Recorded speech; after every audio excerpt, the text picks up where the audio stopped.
October 5ஆம் தேதி முதல் உங்கள் ஜெயச்சந்திரன் இப்பொழுது மிக பிரம்மாண்டமாக கீழ்கட்டளையில். உங்கள் பசியார எங்கள் ருசி பேசும். GT Holidays, South India's #1 travel brand. You know you are special when you're with GT Holidays.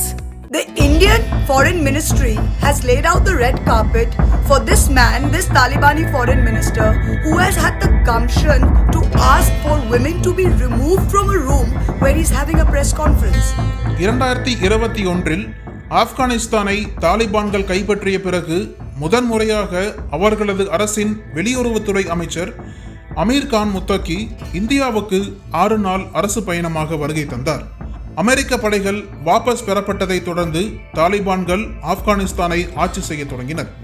ஆனால் ரஷ்யாவை தவிர எந்த நாடும் தாலிபான் அரசை இதுவரை அங்கீகரிக்கவில்லை. இந்நிலையில் ஐநா பாதுகாப்பு கவுன்சிலின் பயண விலக்கு அனுமதியுடன் இந்தியா வந்த முத்தகி வெளியுறவுத்துறை அமைச்சர் ஜெய்சங்கர் மற்றும் தேசிய பாதுகாப்பு ஆலோசகர் அஜித் தோவல் ஆகியோருடன் பேச்சுவார்த்தை நடத்தினார். இதில் வர்த்தகம், பொருளாதாரம், அரசியல் உள்ளிட்ட முக்கிய விவகாரங்கள் விவாதிக்கப்பட்டன. வெளியுறவுத்துறை அமைச்சர் ஜெய்சங்கருடனான சந்திப்பை தொடர்ந்து முத்தகி டெல்லியில் பத்திரிகையாளர்களை சந்தித்தார். அப்போது பேசிய அவர், ஆப்கானிஸ்தானின் குனார் மாகாணத்தில் ஏற்பட்ட நிலநடுக்கத்தில் 800க்கும் மேற்பட்டோர் உயிரிழந்தனர்.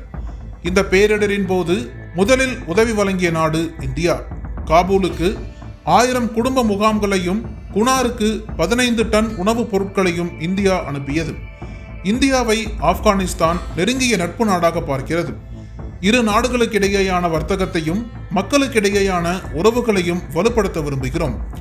இந்திய நிறுவனங்களை ஆப்கானிஸ்தானின் சுரங்க தொழிலில் முதலீடு செய்ய அழைக்கிறோம்.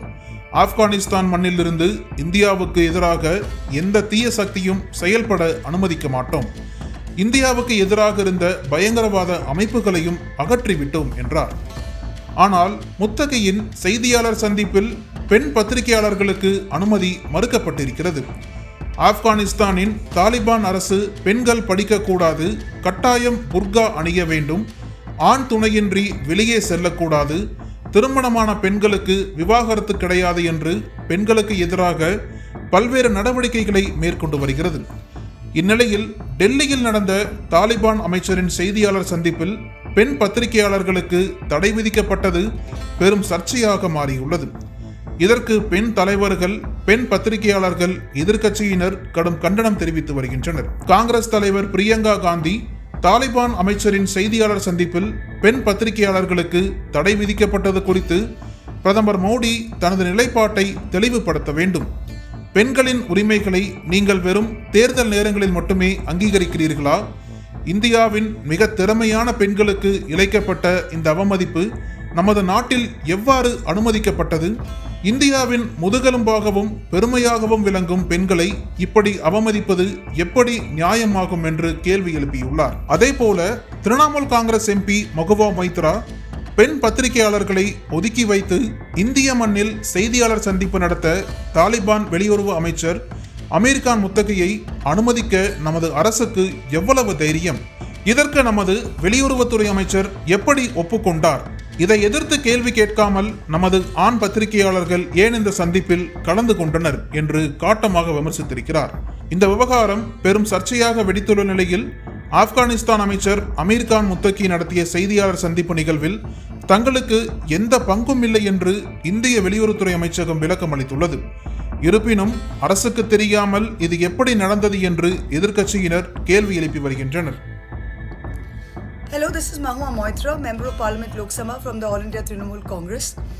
I'm putting out this video to bring to everyone's attention the horrendous incident that has occurred today in Delhi on Indian soil. The visiting Taliban delegation of the Foreign Minister Amir Muttaqi has met with Dr. S. Jaishankar, our External Affairs Minister, today, following which the Taliban Foreign Minister held a presser in Delhi on Indian soil where women journalists were not allowed. The Indian Foreign Ministry has laid out the red carpet for this man, this Talibani foreign minister, who has had the gumption to ask for women to be removed from a room where he's having a press conference. And we are giving this delegation official status and providing them protocol. And every male journalist who participated in this press conference didn't utter a word of protest. Are you emasculated? Are you spineless? I'm asking all the journalists who were in that room, the male journalists. This is the ultimate dishonor to the women of India that our government has participated in this, has been a willing participant, has used taxpayers' money to fund this exercise.